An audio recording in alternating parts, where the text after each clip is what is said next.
Another week, boys, and another TWAB. This week at Bungie, we take a pass on armor mods and exotics. As we get closer to launch, I can't help but feel we should keep these introductions short and sweet. So with that in mind, I'll keep this to a bulleted list. Have you played Destiny 2 this week? Check out the epilogue. It's pretty sweet, no spoilers. We have less than 2 weeks until Destiny 2 Showcase. Are you hyped? We are. We also preview some Season 15 champion mods this week. Miss it? Well, here you go. That's right, guys. We went over these armor mods yesterday. These are the champion mods coming next season. If you want to watch the breakdown of that and my weapon suggestions going into the next season to pair with these champion mods, I'll link that video down below. Although there was one weapon that I left off the list, and that is Jotun. Completely forgot about Jotun. Now moving on, fine tuning. Each season gives exciting opportunities for pieces of Sandbox to move up or down. Activities and encounters are one piece of the puzzle, providing fresh challenges for Guardians to take on with their plethora of tools in their toolbox. This week, the Armor and Expressions team has some notes on how a few of your tools are changing. Some will be slightly more limited in dominating your enemies, but still perfectly viable options to take into battle. And some will get a bit hotter. So from our team, hello from your loyal blacksmiths working at our digital forge. Over the next few seasons, we're aiming to bring some exotic armor outliers back into line. Though this does mean that some overperforming favorites are going to get a little off the top, it also means that we get to inject some excitement into some less popular choices. First, we'll start with something that's been top of mind for many controller players since Destiny 2 was released, followed by details on our upcoming balance pass. So starting with controller sensitivity and traction. Oh my god, is it finally happening? The traction mod felt mandatory for PvP on controller and unnecessary on mouse and keyboard. This felt to be more appropriate as an accessibility option rather than a balanced choice. Players, including us, have also long felt that maximum 10 sensitivity wasn't enough on a controller. So we're making some changes to bring controller inputs closer to parity with keyboard and mouse. So starting with point number 1, we're adding sprint turn speed scalar options. Allowed values are 0.3 to 0.8, thus allowing you to remove the traction mod. That's interesting. Not only are they going to give you default traction, but they're going to allow you to scale it. Because some people might not like the turn radius that traction grants you, but maybe you just want like a 0.5 version of it. We're also adding additional controller sensitivity options. 1 to 10 sensitivity is the same as before, but 11 to 20 increases over that. And we're adding an ADS sensitivity modifier, allowed values 0.5 to 1.5. Yeah, I guess controller players don't have ADS sensitivity modifiers, but essentially, I don't like to do it, but if you wanted to have really fast camera movement just in your base movement, but you want your ADS speed to be slow to what it normally is, you can adjust your ADS sensitivity modifier to be a fraction of that overall sensitivity. Meaning, if you want 20 sensitivity, but when you aim down sights, you want 10 sensitivity, you would do a 0.5 multiplier. Regardless, this is a huge buff for controller players. And like we mentioned last week about sprint and what Bungie seems to be trying to target, which is overall leveling the playing field between controller and mouse and keyboard players, this further aids that theory. Now granted, this is something that needed to happen. More options for controller players is better. Most mouse and keyboard players were always rocking double scavenger mods anyways, so allowing for traction to be a default sensitivity option for controller players is a must. Moving on to super regenerating exotics. Oh god, what's about to happen? The first set of changes coming in season 15 have to do with exotics that refund super energy. As a group, these exotics tend to outshine other exotic choices, especially in high difficulty, as well as in-game activities. In some cases, they can trivialize the content or make it feel like the only reasonable option to equip for your build. Most of our changes here aim to standardize how these exotics work and to place a cap on how much super uptime they can grant by themselves. To offset these changes, some of the perks were reworked to be more generous with their refund minimums. There's also a new member of the family, right? Look at that, Storm Dance. I see you. Starting with Shards of Galanor though, increase the amount of super granted for hits, but total super regain is now capped at 50%. Ursa Furiosa, cap the amount of super energy you gain once your super ends at 50%. Oh, now that's a nerf. I mean, that's a big one. And things like Grandmaster Nightfalls, you can essentially pop supers back to back with Ursa Furiosa. Not anymore. Skulls of Dire Hamkara,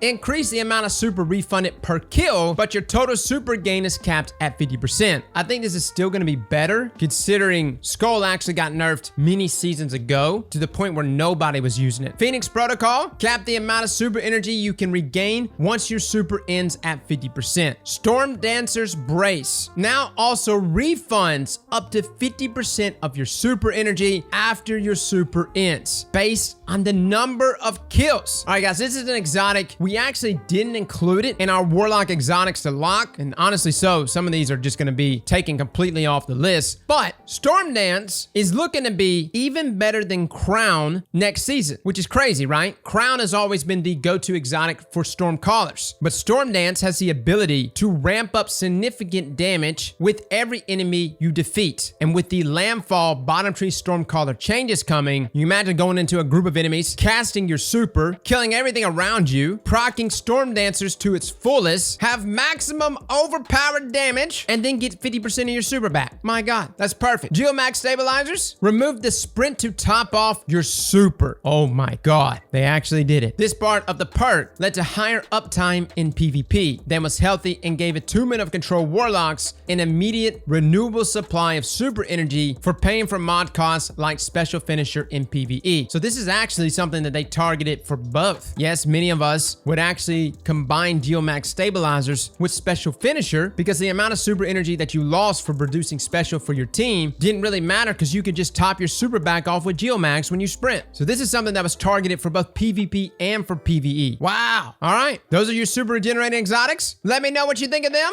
I'm telling you, fellas, Storm Dancers, that's actually the one that I think is about to be meta. Moving on though, Retunes and Reworks. The next batch of changes is focused on injecting some more power and excitement into some less popular choices. There are a few exotics that missed the boat this time that need some extra special attention, like a certain pair of hunter boots, and a lot more that could benefit from a nudge or two. So starting with hunters and the bombardiers. The bomb now has a secondary effect based on your subclass type. No way. Blind for arc, burn for solar, slow for stasis, suppress for void. Suppression would not affect a guardian in super. Okay, wow, that would be crazy if it could though, right? This is actually incredible. I wonder what the blind effect, how far that can actually go out. Like obviously inside of PvP that would be nice, but think about it inside of PvE. You could rock something like this instead of blinding grenades on a grenade launcher and just blind enemies back to back with every dodge. On top of that, slow for stasis. Will that actually stack with the aspect for hunters that already can cause slow with their dodge? Like, will that do like a double slow? It might even apply like more stacks of slow. Could you freeze an enemy? Surely not. Boy, would that be busted. Moving on to Graviton Forfeit. Increase the bonus invisibility duration. The melee regeneration speed now increases based on the number of enemies near you. While you're invisible, your recovery is also greatly increased and your weapons reload more quickly. All right, sounds good for our Graviton Forfeit users. Moving on to Lucky Pants. Added intrinsic hand cannon holster mod. Replace previous functionality with the following. When you ready a fully loaded hand cannon that deals kinetic damage or damage matching your subclass energy type for a short time, each hit against a combatant from that hand cannon increases the damage of the next shot. Oh, now it states right here, note, no, Hawkmoon won't be able to one-shot a raid boss using these legs. Other hand cannons will get a fun edge in combat though. Now it says, what is hand cannon holster mod? A new kind of mod that reloads stowed weapons. More on that below. Interesting here though, guys. Every single shot, Hawkmoon would be the obvious choice. I am curious though if Memento Mori on Ace of Spades, will that cancel out this exotic perk? Unfortunately, we have no hand cannon mods coming next season for champions, but still, I'm excited to try this with a lot of hand cannons, especially things like Thorn, Sunshot when pairing it with certain subclasses that are matching. This should be really fun. Moving on to the Titan. Wow, not that many buffs here, guys. Starting with Precious Scars will now also create a burst of healing and bonus recovery around you whenever you kill an enemy with a weapon whose damage type matches your subclass type. That is elaborate. Essentially though, if you kill an enemy and you're rocking a void-based subclass and the weapon you kill that enemy with is a void-based weapon, you'll create this recovery aura, or maybe it's just a single burst of healing. I can see, depending on the proximity of this recovery and healing, this could be super meta and things like Trials. Imagine a team of you steamrolling together. As long as you got the kill, and depending on how much health you actually give back to your teammates, you can just continually keep pushing into every single enemy. I think this is good. Nobody was using Precious Scars currently. It's still gonna have its added benefits when you get a revive on an opponent. So yes, it'll still have that recovery aura that stays with you. This is just an added bonus on top of that. Now, Icefall Mantle. Remove the slower class ability Recharge Scaler. Oh! So currently right now, if you use Icefall Mantle, it replaces your barricade with an overshield. But during that time frame, when you're running around with your overshield, you are both slowed and your barricade is not recharging. Now the wording here is interesting because again, it states that they remove the slower class ability recharge scaler, which tells me it's still gonna be potentially a lower recharge rate, but your barricade should be recharging even after consuming it with Icefall Mantle. Now moving on to Warlocks, Verity's Brow. Change the trigger when you get a weapon kill that matches your subclass energy type. Increase grenade damage bonus to 20% per stack, up from 10%. Okay guys, Verity's Brow. I love the exotic, especially if you have a means of getting kills on targets with an energy weapon. However, stated here, it will now only trigger when you get weapon kills that match your subclass energy type. Whereas currently, energy weapon kills will grant you death throws, which will provide that bonus to your damage on your grenades and also grant you grenade energy. So it's kind of a double whammy here. You have to match your subclass to the energy type of your weapon in order to proc Verity's Brow, but you get increased damage bonus. Now I do think this is an overall buff, considering that it states that it just has to be a weapon kill, not an energy weapon kill. So if your heavy weapon matches your subclass energy type, then it too will take advantage of death throws and Verity's Brow. Simultaneously, things like Osmosis for your kinetic weapons should also proc into this as well. Verity's Brow overall, guys, looking even juicier next season. Moving on to the Stag, grants damage reduction to allied guardians standing in your rifts. 25% against combatants, 15% against players. Wow! It's like Wings of Sacred Dawn. So you can essentially either double up with a healing rift for your allies, or you can do like an empowering rift, still allow them to do more damage, but simultaneously still have damage resist against players. Dude, the Stag is about to be meta. Prometheum Spur now has additional functionality. While standing in a rift, solo weapon kills give you class ability energy. When your class ability energy is full, solo weapon kills consume that energy and spawn a combination healing and empowering rift at the target's location. So again, guys, this is additional functionality on Embers of Light on Prometheum Spur. This essentially allows your Daybreak, when it's active, that upon defeating combatants or guardians, it creates healing and empowering rifts at their locations. But this is going to allow that exact same thing when rocking solo weapons and getting kills with them to do it in your neutral game. You don't have to be in your super. Oh, that is just nasty. Now keep your eyes open for other changes coming in the wake of these as well. Our goal for the next few seasons, especially following the launch of the Witch Queen, is to increase the variety of fun and powerful choices to players in PvE and PvP alike. Overall, guys, don't get me wrong, the Super Regen Exotics, Ursa Furiosa getting slapped, Geomax stabilizers, I know deep down inside it probably hurts, but the other side of things, these buffs are so nice. I think I would rather take the buffs. You know what I mean? Now moving on to Finders, Scavengers, and Holsters. Oh my. We're also rolling out some changes to mods that affect the ammo economy. Running double ammo scavenger mods makes it too easy to have 100% uptime with special weapons in both PvP and inside of PvE. In PvP specifically, we believe this is an important factor in how oppressive certain special weapons feel. Reducing their effectiveness is a step towards addressing this. We're preparing to revisit this depending on how it plays when it's out in the wild. We're also looking to improve Ammo Finder to make it a bit easier to earn special and heavy ammo in PvE, while introducing a new type of leg armor mod that reloads stowed weapons. So starting with Ammo Finder, now have increased chances to spawn ammo on kills with primary weapons, and a further increased chance with exotic primaries. Again, Bungie's really trying to push us to use exotic primaries, especially in PvE. Scavenger. Multiple copies of Scavenger mods of the same type no longer stack. Oh, that's huge. What will the shotgun rushers do now? Holster. This new type of leg armor mod that will gradually reload stowed weapons of the matching type over time. Multiple copies of holster mods of the same type will increase the rate ammo is reloaded. The following weapon types will have holster mods: auto rifles, fusion rifles, grenade launchers, obviously only power, hand cannons, linear fusion rifles, machine guns, pulse rifles, scout rifles, shotguns, sidearms, submachine guns, sniper rifles, and trace rifles. Hand cannons excluded. Ariana's Vow, which is kind of obvious considering his exotic catalyst auto reloads the weapon. Rocket launchers, breech loaded grenade launchers, and bows will not have holster mods, as we didn't want to affect any weapons that has a magazine size of 1. Yeah, I get that. Outside of like a grenade launcher with Ambitious Assassin, but I get that. Overall though, guys, what do you think of that? To me, I love this. Don't get me wrong, the act of reloading might be something you love doing, but I personally don't. Now, I think auto loading on certain weapons, like like rocket launchers, grenade launchers. I think those are still all extremely beneficial. But this is going to make for some major run and gun situations. And of course, it all depends on how fast that reload speed actually is. My question that comes up, does this stack with reconstruction? Again, reconstruction is a perk in the game that allows your weapon to slowly reload itself over time, up to double the capacity. Will reconstruction almost count as a holster mod, thus allowing for like double the increase there in reload speed? We'll have to test this out. Moving on to Warmind Cells, interlinked. To be blunt, these are currently too powerful. Oh boy,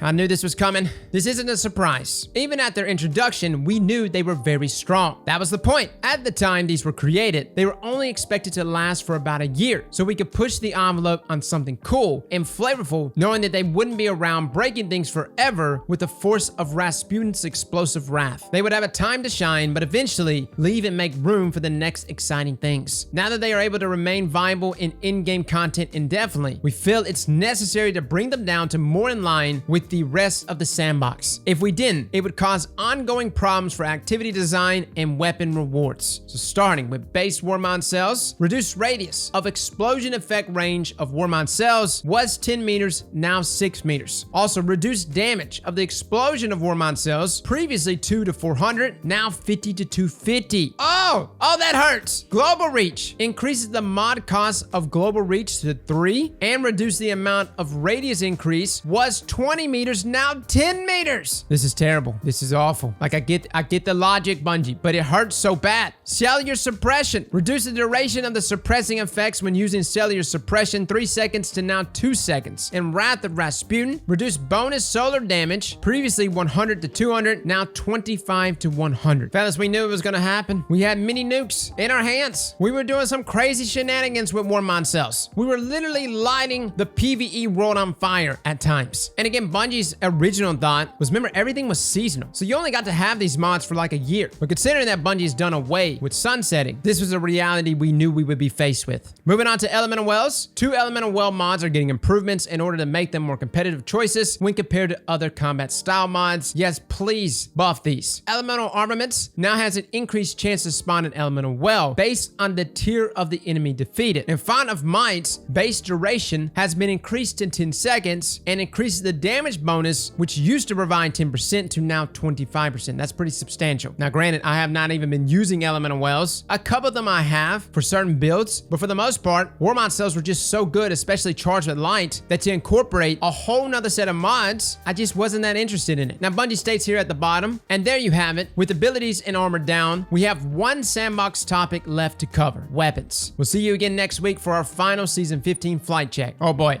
I actually think we're going to see more buffs than nerfs though, at least for PvE. We know that machine guns, scout rifles, and hand cannons are supposed to be getting a buff. All weapon types that won't be able to be synergized with your champion mods, but they're going to be getting a buff. Fit for an Iron Lord. Last season, Lord Saladin brought some fresh weapons to fold for Guardians to earn an Iron Banner. Reese Walker packed a punch in the Crucible. Archon's Thunder could go on a rampage in PvE. Next season, 2 new weapons will make their appearance: the Forge's Pledge Pulse Rifle and Peace Bond's Sidearm, each available through vendor packages, bounties, match rewards, and seasonal Iron Banner quests. Look at that. I'm really liking the aesthetic here. Again, following the same theme as the machine gun Archon's Thunder and Reese Walker, they're still committing to that. What was that gun? Lincoln Green? That pulse rifle right here kind of has a similar gun model. But that's not all. It's been some time since Saladin brought a fresh new set of armor to earn. Pulled from the depths of the Forgotten Seas, these pieces worn by warriors of the past are ready for battle once more. Introducing the Iron Forerunner set. Oh, will you look at that?